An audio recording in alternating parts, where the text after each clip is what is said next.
Je suis pleinement conscient de ce grand héritage et des devoirs et lourdes responsabilités liées à la souveraineté. À 4 heures du matin précise, une session d'urgence s'est tenue sous haute surveillance des forces de sécurité. Des sources internes ont confirmé que le roi Charles III était visiblement bouleversé et qu'il a quitté la salle les yeux embués de larmes. Serrant la main de son fidèle majordome, le roi murmura d'une voix étranglée une phrase glaçante avant de s'effondrer. « J'ai signé l'acte d'accession au trône de Catherine. » Derrière cette larme se cachait l'effondrement total d'un complot sordide. La reine consort Camilla, qui venait de s'emparer de la signature décisive pour le sort du domaine royal, fut démasquée au moment même où elle pensait avoir triomphé. Un document constitutionnel top secret, l'accord d'Ascension, venait d'être activé, privant Camilla de tous ses privilèges et transférant l'autorité royale absolue, ainsi que la survie même de la dynastie, entre les mains de la princesse Kate Middleton. La prédatrice était officiellement devenue la proie. Mais quelle preuve irréfutable était tombée entre les mains de la faction galloise qui avait contraint le roi à bannir sa propre épouse? Quel crime odieux Camilla avait-elle commis avec les trésors de la défunte reine pour mériter une sentence d'exil aussi cruelle? Et comment Kate Middleton avait-elle pu, in silence, tendre ce piège mortel et renverser la situation du jour au lendemain? Il était exactement 4 heures du matin. Une obscurité épaisse enveloppait tout le domaine de Buckingham Palace. Aucun véhicule n'était autorisé à entrer ni à sortir. Les imposantes grilles de fer étaient verrouillées. Les gardes royaux de nuit, ceux dont la reine Camilla avait secrètement rempli les poches d'épaisses enveloppes de billets pour servir d'informateurs, furent soudainement désarmés. Leurs postes furent pris par une équipe des forces spéciales en civil, leurs insignes dissimulés sous des manteaux noirs, ne recevant d'ordre que d'une seule personne, la princesse de Galles. Le silence de la nuit fut déchiré par des pas précipités mais assurés. Le palais traversait une nuit blanche, marquée par un renversement sans effusion de sang, mais d'une froideur et d'une brutalité extrême. Dans une chambre suffocante de l'aile ouest, le roi Charles III était assis, l'air absent, au bord du lit. Aucun médecin n'était présent. Le vieux majordome, fidèle et dévoué, se tenait recroquevillé dans un coin sombre, les mains tremblantes, agrippées au bord d'un rideau de velours. Sous la lumière jaune blafarde, le visage du roi, émacié et pâle, portait les stigmates de l'épuisement total d'un homme vidé de sa santé et de son autorité. Devant lui se tenait l'épouse pour laquelle il avait jadis risqué sa couronne. Au centre de la pièce, imposante et majestueuse, se dressaient 3 figures. La princesse Catherine, la princesse Anne et le prince Edward. Sur la table en acajou, près du lit, reposait un objet qui dictait l'essence même de la dynastie, l'accord d'ascension. Il s'agissait d'un rouleau de parchemin jauni, relié de velours rouge, portant clairement les armoiries royales et le sceau de cire rouge de la défunte reine Élisabeth II. Ce n'était pas un simple morceau de papier. C'était une arme redoutable, une relique au pouvoir absolu que la défunte reine avait dissimulée au cas où le trône serait un jour usurpé par des étrangers. Kate Middleton fit un pas en avant. Son regard perçant et froid, dénué de toute émotion, fixait son beau-père tremblant. Elle ne portait aucun bijou extravagant, seulement un trench coat noir à la coupe impeccable, et pourtant son aura imposante glaçait l'atmosphère. Pendant des mois, Kate avait été contrainte de serrer les dents et d'assister, impuissante, aux agissements de Camilla qui exploitait le délire du roi pour le piller. Elle avait fait sortir clandestinement des malles remplis de bijoux, de pierres précieuses et de tableaux inestimables par les portes de service du palais. Elle s'était emparée sans vergogne des clés des coffres souterrains, tirant les ficelles des acolytes du prince Andrew pour isoler la famille Wales. Ce crime ignoble et cupide avait franchi la ligne rouge. « Signez-le » dit Kate, Sa voix était monocorde, mais elle semblait peser une tonne sur l'atmosphère suffocante. Charles lui tendit la main, tremblante.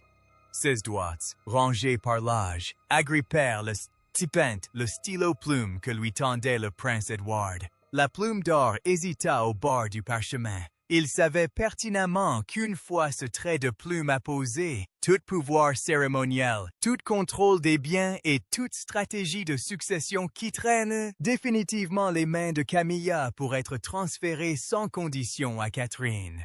Camilla perdrait tout, les châteaux, les bijoux, ce suite. Tout lui serait arraché en un clin d'œil. Charles leva ses yeux embués. Il croisa le regard glacial de la princesse Anne, incarnation de la fermeté et de la fureur inflexible propre à la royauté. Il regarda Kate, déterminée et implacable. Ils n'étaient pas venus pour supplier. Ils étaient venus reprendre ce qui appartenait au royaume. Une larme solitaire coula du coin de l'œil du roi, ruisselant sur sa joue ridée. C'était une larme de remords absolu, une larme de lâcheté mise à nu. Il baissa la tête. La signature irrégulière et désespérée s'imprima fortement sur le parchemin. Dès que le dernier trait fut achevé, le roi Charles jeta la plume à terre. Il se releva en titubant, ses jambes flageolantes, l'obligeant à s'appuyer lourdement sur l'épaule du vieux majordome. Sa poitrine se soulevait par à coups saccadés. Le roi murmura 7 mots, chacun déchiré et rauque, s'échappant de sa gorge sèche. J'ai signé l'acte d'accession au trône de Catherine. Le prince Édouard a aussitôt enroulé le contrat, l'a glissé dans un tube d'acier sécurisé et a verrouillé la combinaison. L'arme était chargée. Dans le couloir, le silence fut rompu. La reine Camilla, vêtue d'une nuisette de soie débraillée, son maquillage du soir encore intact, frappait frénétiquement de ses ongles vernis de rouge, la porte en chaîne verrouillée. Elle hurlait et jurait désespérément, tentant de tourner la poignée. Mais l'équipe des forces spéciales d'Edward avait bouclé tous les accès. Le voleur était définitivement banni du trône. Le coup d'État avait officiellement commencé. L'événement choquant survenu à 4 heures du matin n'était ni un acte impulsif, ni un miracle soudain tombé du ciel.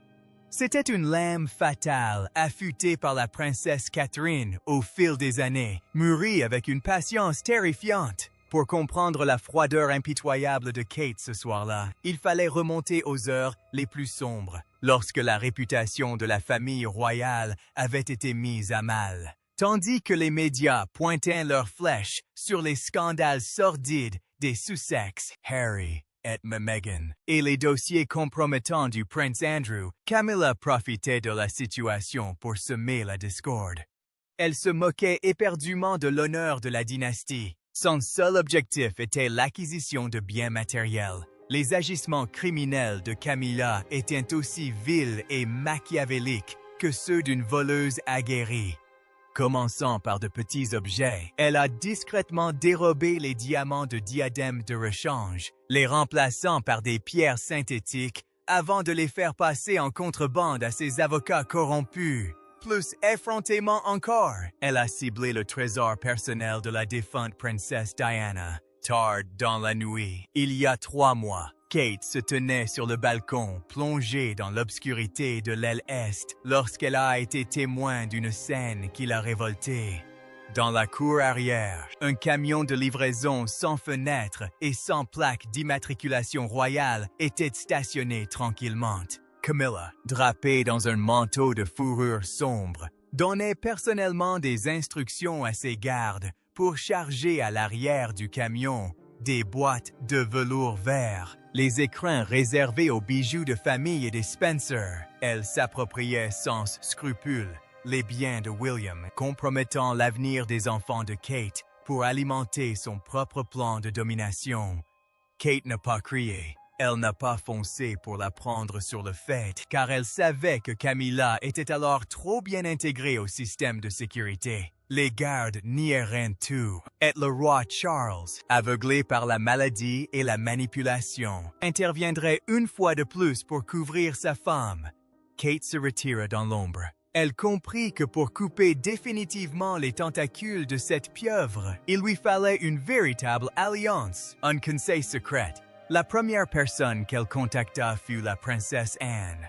Une réunion secrète eut lieu dans la cave à vin, à l'abri des caméras de surveillance. Anne, la dame de fer de la famille, qui nourrissait une haine viscérale pour l'hypocrisie de Camilla, n'eut pas besoin d'en dire plus pour acquiescer. Anne possédait quelque chose que Camilla ne pourrait jamais lui ravir, la loyauté absolue des gardes royaux aguerris, qui avaient juré de protéger le sang royal et non une usurpatrice.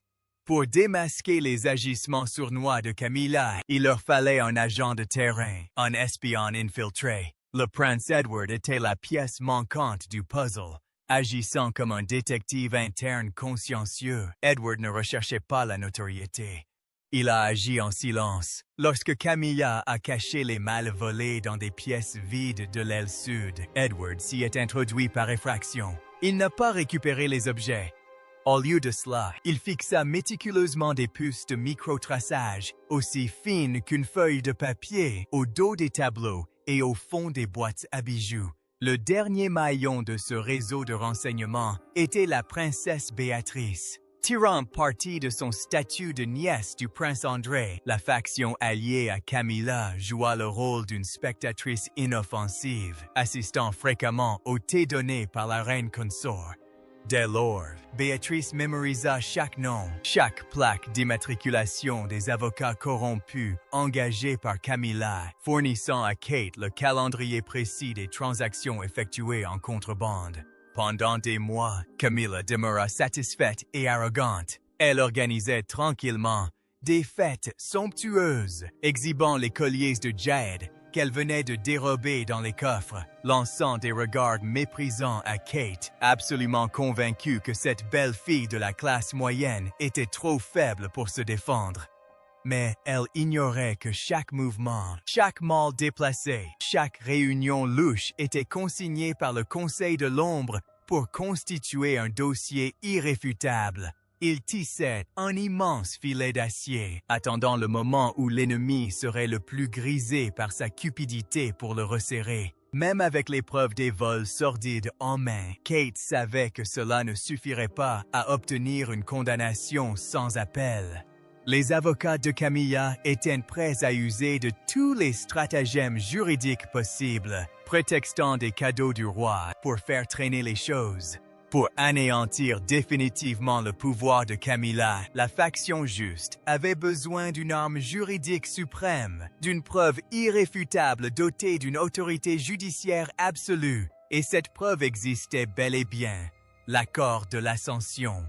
Ce document contenait une clause de restauration de l'autorité royale, rédigée de la main de la reine Élisabeth II avant son décès, accordant la régence inconditionnelle à Catherine en cas de menace sur le trône. Cependant, la bataille pour récupérer cet accord s'avéra périlleuse. Le document n'était pas posé sur un bureau. Il était dissimulé au plus profond des archives royales ultra-secrètes du château de Windsor, un lieu où Camilla, grâce à son intuition aiguisée, avait eu vent de documents compromettants et avait discrètement remplacé toutes les serrures traditionnelles par des systèmes de sécurité biométriques de pointe. Elle voulait s'assurer que personne d'autre qu'elle ne puisse ouvrir la porte du coffre. La mission d'infiltration fut confiée au prince Edward.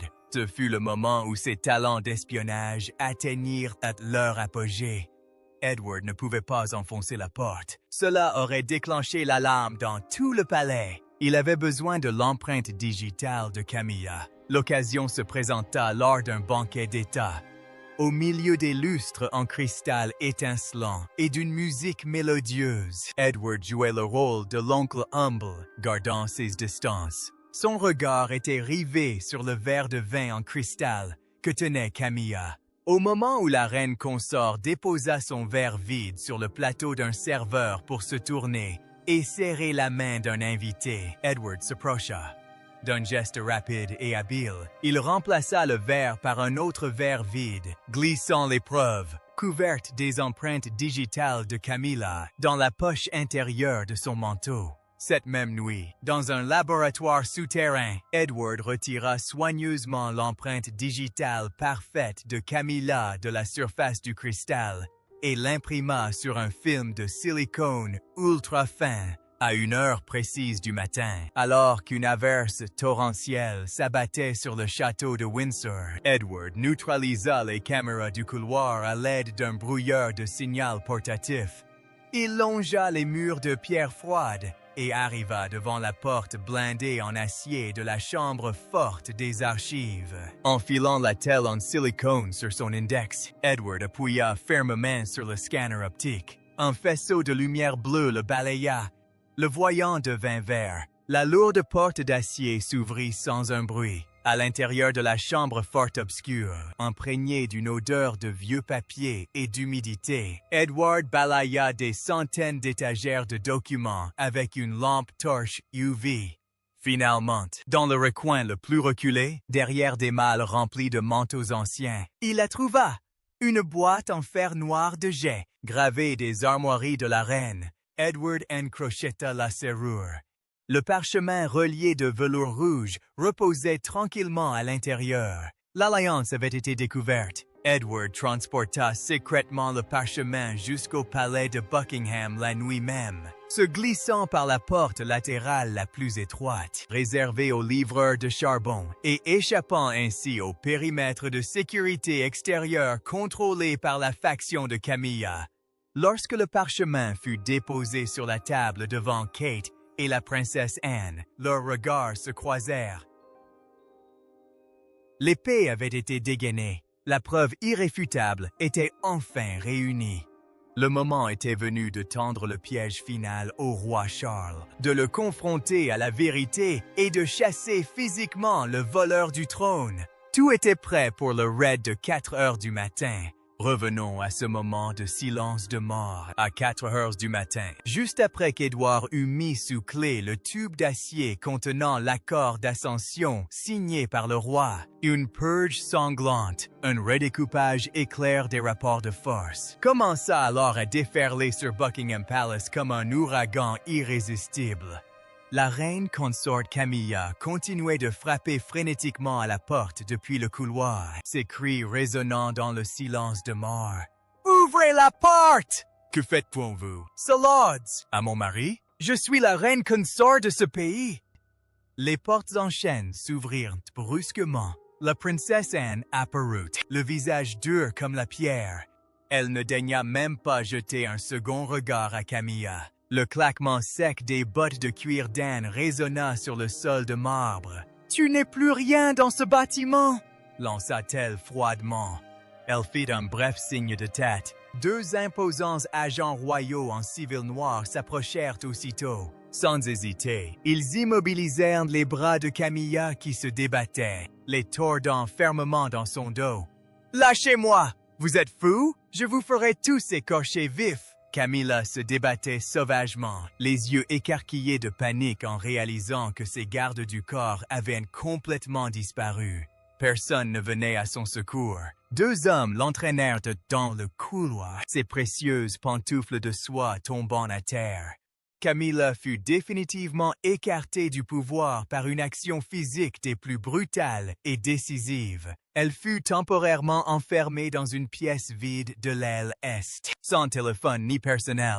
En même moment, à l'annexe, où étaient logés les collaborateurs de confiance de la reine consort, le prince Edward menait une autre équipe de sécurité pour une inspection approfondie.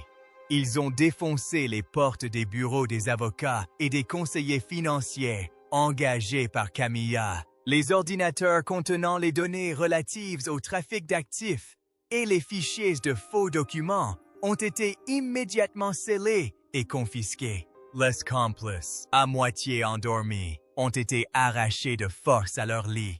Leurs étiquettes nominatives et leurs badges d'accès au palais furent coupés en 2 sur le champ, sous les yeux de tous. Rangez vos affaires. Vous avez 15 minutes avant d'être expulsés, ordonna Edward. Ils furent conduits jusqu'au camion de livraison stationné dans la cour arrière et expulsés du palais avant même le lever du soleil. Le châtiment ne s'arrêta pas là. il s'étendit aux parasites. Les derniers privilèges dont bénéficiait la faction Sussex qui avait contribué à brouiller les pistes médiatiques furent brutalement supprimés par des interdictions d'accès. Les portiques de sécurité automatisés refusèrent systématiquement leurs cartes magnétiques. Le versement des aides provenant des fonds royaux fut immédiatement gelé. Le groupe du prince Andrew subit le même sort, expulsé sans ménagement des espaces de vie communs du palais. Par ailleurs, William, en sa qualité de prince de Galles, mena personnellement une unité de cavalerie directement au domaine de Highgrove. Il n'eut pas besoin de prononcer un mot. Un simple signal suffit à l'équipe de sécurité pour prendre d'assaut les lieux, changer toutes les serrures, vérifier l'inventaire, récupérer tous les biens manquants et établir un périmètre de défense. Le véritable héritage avait été reconquis par la force. Alors que l'aube d'une ère nouvelle se levait, le ciel londonien se teintant de rouge, l'ordre dynastique était rétabli. Kate Middleton se tenait devant la grande fenêtre du siège social, le regard plongé dans la cour où s'éloignaient les camions chargés des vestiges du règne de Camilla. À ses côtés, la princesse Charlotte, la fillette de 10 ans qui ressemblait trait pour trait à la défunte reine, serrait la main de sa mère. Derrière elle, Lady Louise Windsor, le dos droite, incarnait un avenir libéré de toute tromperie. Le vrai sang restait imperturbable. Pourtant, dans un coin sombre de la cellule improvisée de l'aile est, Camilla, les cheveux en désordre et le regard venimeux d'une bête acculée, refusait la défaite. Sa main peintée en rouge se crispa sur le pli de sa robe de soie, où elle avait dissimulé une ultime arme tranchante, capable de renverser le cours des événements.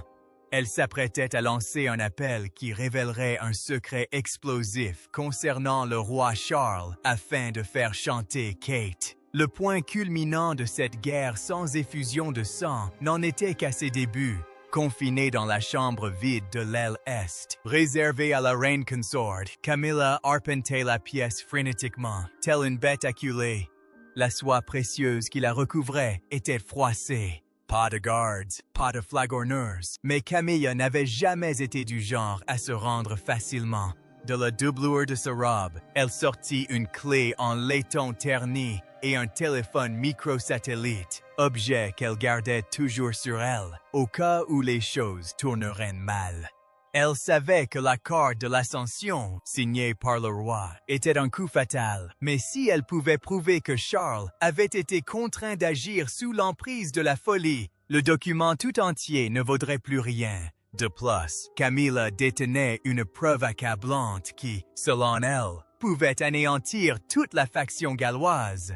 Un enregistrement audio largement manipulé, présentant de faux ordres impitoyables donnés par le roi Charles à l'encontre de la princesse Diana en 1997. Camilla comptait s'en servir pour faire chanter Kate, menaçant de divulguer l'information aux médias américains, de faire du roi Charles le coupable du siècle et d'entraîner toute la dynastie dans sa chute. Profitant du bref changement de garde à l'extérieur, Camilla utilisa la clé en laiton pour ouvrir un passage secret dissimulé derrière un vieux portrait. Un tunnel datant de l'époque victorienne, connu seulement de ceux qui, comme elle, rôdaillaient dans les recoins obscurs du palais. Elle se glissa dans les couloirs souterrains froids, se dirigeant droit vers le bureau central où se trouvait Kate.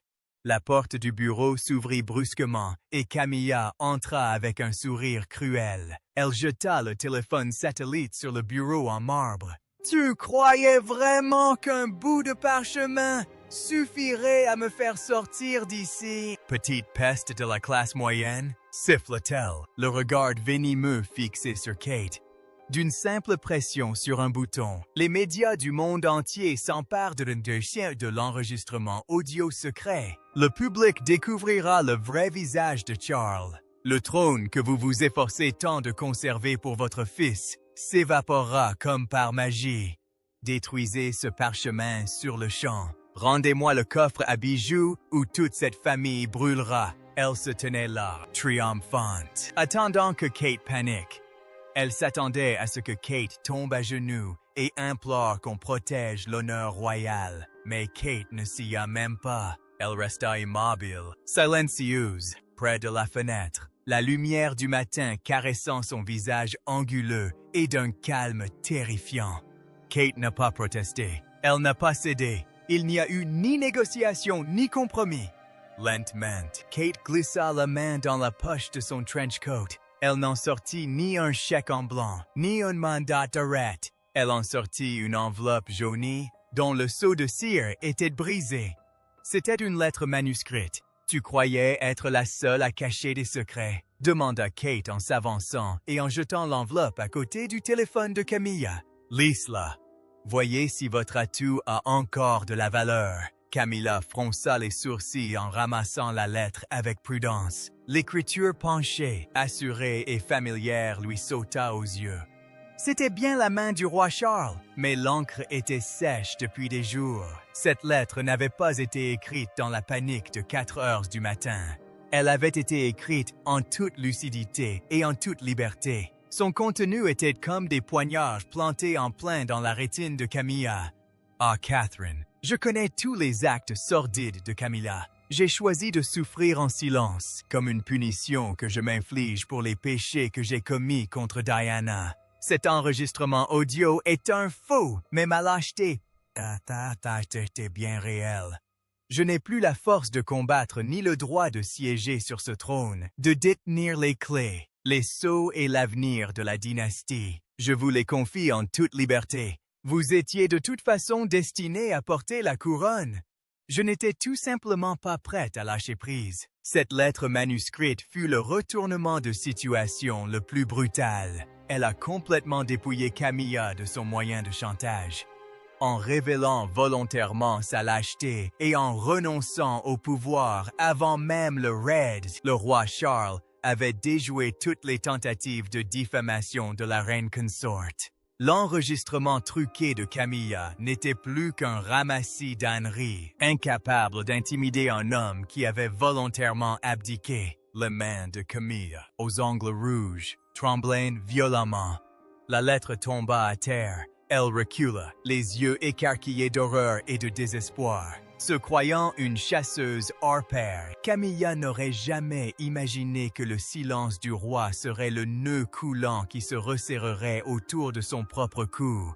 Elle avait tout perdu, anéanti, sans le moindre atout. À 9 guerres précises. Toute la Grande-Bretagne retint son souffle. Des centaines de caméras de télévision du monde entier étaient braquées sur le balcon central du palais de Buckingham. Aucun communiqué de presse formel n'a été publié. La faction galloise avait compris que pour faire taire toutes les rumeurs, elle devait déployer une démonstration de force visuelle absolument impressionnante. Une vidéo préenregistrée du roi Charles a été diffusée dans le monde entier. Contrairement à ses discours solennels habituels, le roi était assis dans un vieux fauteuil, le visage marqué par la fatigue, mais le regard empreint d'une étrange sérénité. Il ne prononça pas un seul mot sur Camilla. Il annonça une seule décision: confier l'entière responsabilité de la direction de la dynastie à la princesse Catherine, afin que la nation puisse retrouver la stabilité. Dès la fin de la retransmission, les portes du balcon s'ouvrirent. Kate s'avança vers les dizaines de milliers de personnes rassemblées sur la place en contrebas, vêtues d'une robe vert, émeraude d'une puissance absolue, sans couronne. Sa Majesté semblait pourtant ignorer tout bijou ostentatoire. Juste derrière elle se tenait la princesse Anne. Sous les flashs éblouissants de milliers d'appareils photo, Anne fit un pas en avant. Elle tenait à la main l'authentique broche d'émeraude, trésor transmis de génération en génération par la défunte reine Elizabeth II, que Camilla avait tant convoité. Sans hésiter, Anne a elle-même épinglé la broche sur le sein gauche de Kate. Un acte de transmission du pouvoir matriarcal accompli sous les yeux de tous. Kate Middleton est ainsi devenue officiellement Son Altesse royale et protectrice du royaume. Des dizaines de milliers de citoyens, massés en contrebas, l'acclament avec enthousiasme, scandant son nom, mais derrière les projecteurs, dans l'obscurité des portes dérobées du palais, un châtiment brutal se déroulait en silence. Il n'y avait ni police, ni mandats d'arrêt retentissants. L'équipe des forces spéciales royales du prince Edward agissait comme des machines impassibles. Camilla fut escortée hors de la pièce de l'Éleste. Toutes ses robes de créateur et ses bijoux de valeur lui furent retirés et remplacés par des vêtements sombres et ternes. Elle n'eut pas le droit d'emporter le moindre objet personnel. Traînée dans les couloirs des domestiques vers la sortie de service, Camilla se débattait, tentant en vain de mordre la main d'un agent. De part et d'autre du couloir, les domestiques et les majordomes, ceux-là même qu'elle avait jadis insultés et méprisés, se tenaient immobiles, alignés en rang serré. Ils la regardèrent d'un œil et vindicatif. Pas une seule personne ne s'inclina. Cette humiliation publique, pour une personne aussi arrogante que Camilla, était plus douloureuse que la mort. Elle fut brutalement jetée à l'arrière d'un camion occulté sans chauffage. Le convoi quitta les portes arrière du palais de Buckingham et disparut dans la nuit londonienne détrempée, emportant la pécheresse loin de la dynastie pour toujours. Au même moment, dans une autre propriété, la faction du prince Andrew subit également un châtiment corporel dévastateur. L'équipe de sécurité de William a défoncé les portes, jetant les valises de tous ses proches sur l'herbe mouillée. Leurs cartes bancaires royales ont été désactivées sur le champ. Ils ont été expulsés par les grilles de fer, devenant du jour au lendemain des parias sans domicile fixe dans le monde de la haute société. Le nettoyage fut total, ne laissant derrière lui pas la moindre trace de poussière. La guerre prit fin, laissant un tableau cru et brutal du karma. Il n'y eut ni pardon, ni poignée de main hypocrite de réconciliation. Le camion noir qui transportait Camilla ne se dirigeait pas vers les somptueuses propriétés londoniennes. Il roulait sans relâche toute la nuit, empruntant des routes escarpées et s'enfonçant dans les Highlands écossaises les plus désolées. Sa destination était une vieille ferme ovine, complètement isolée au milieu de collines brumeuses. Ici, Camilla était privée de tout moyen de communication. Ni téléphone, ni Internet, ni télévision. La ferme était entourée d'une clôture électrique et une équipe de gardes armés était en faction 24 heures sur 24 et 7 jours sur 7, avec un seul ordre: interdire à quiconque de s'approcher et lui interdire de franchir le périmètre. De reine consort qui dominait le vent et la pluie, Camilla devint un fantôme vivant, prisonnière d'un froid glacial et d'un isolement absolu. Elle vivrait ses dernières années en silence, rangée par une amère défaite, et serait peu à peu oubliée du monde. C'était le châtiment ultime pour celle qui avait osé fouler aux pieds l'héritage de la reine. La faction Sussex, Harry et Meghan aux États-Unis, n'a pas échappé non plus à la vigilance du gouvernement. Informé par le Conseil de l'ombre de leur soutien occulte à Camilla, William a pris une décision radicale. Tous les fonds fiduciaires ont été gelés. Leur droit d'utiliser les propriétés royales fut définitivement révoqué. Leurs noms furent effacés de tous les arbres généalogiques officiels. Ils devinrent des exilés à jamais, coupés du pouvoir et de la force qu'ils avaient jadis méprisée, mais qu'ils avaient toujours convoité. Quant au roi Charles III, il se retira dans l'ombre, dans une pièce paisible de Sandringham, loin des intrigues de la cour. Il était assis dans son fauteuil roulant, contemplant le jardin gris. Il n'était plus entouré de courtisans. Seul un vieux portrait de la princesse Diana trônait sur sa table. En signant personnellement le pacte et en renonçant au pouvoir, Charles s'était libéré du fardeau de la culpabilité qui l'avait accablé toute sa vie. Il n'était plus un roi faible, mais redevenait un vieil homme solitaire, attendant en silence la libération finale. La tempête passée, Buckingham Palace accueillit l'aube d'une ère nouvelle. Les fenêtres des couloirs étaient grandes ouvertes, laissant entrer des rafales de vent pur dans des pièces qui, jadis, empestaient les complots. Sur le balcon principal, la princesse Catherine se tenait droite, le regard fixé parcourant le royaume. La broche d'émeraude scintillait sur sa poitrine. À ses côtés se tenaient un de vieux conseillers, insouciant et pragmatique. À sa droite se trouvait William, prince de Galles, l'homme qui avait restauré l'intégrité de l'héritage de Highgrove et la dignité de la famille. À sa gauche, la princesse Charlotte, la fillette de 10 ans, à l'allure froide et posée, portait en elle la silhouette d'une future reine, aux côtés de Lady Louise Windsor. Ils se tenaient là, une nouvelle génération, purifiée par les larmes de sang et une détermination de fer, plus de mensonges, plus de parasites. Sous l'égide de Kate Middleton, protectrice du royaume, le trône fut débarrassé de ses scories, inaugurant officiellement un règne de transparence, de force et d'une fermeté absolue. Une justice impitoyable avait été rendue et les vainqueurs atteignirent le sommet d'une gloire sans tache. La princesse Charlotte fut témoin de ce renversement brutal à l'âge tendre de 10 ans. À votre avis, quelle force et quelle précision cette leçon sanglante forgera-t-elle pour la future reine? Partagez vos impressions dans les commentaires. N'oubliez pas d'aimer, de partager et de vous abonner pour plus de contenu. Cliquez ensuite sur la vidéo suivante. Vous allez apprécier.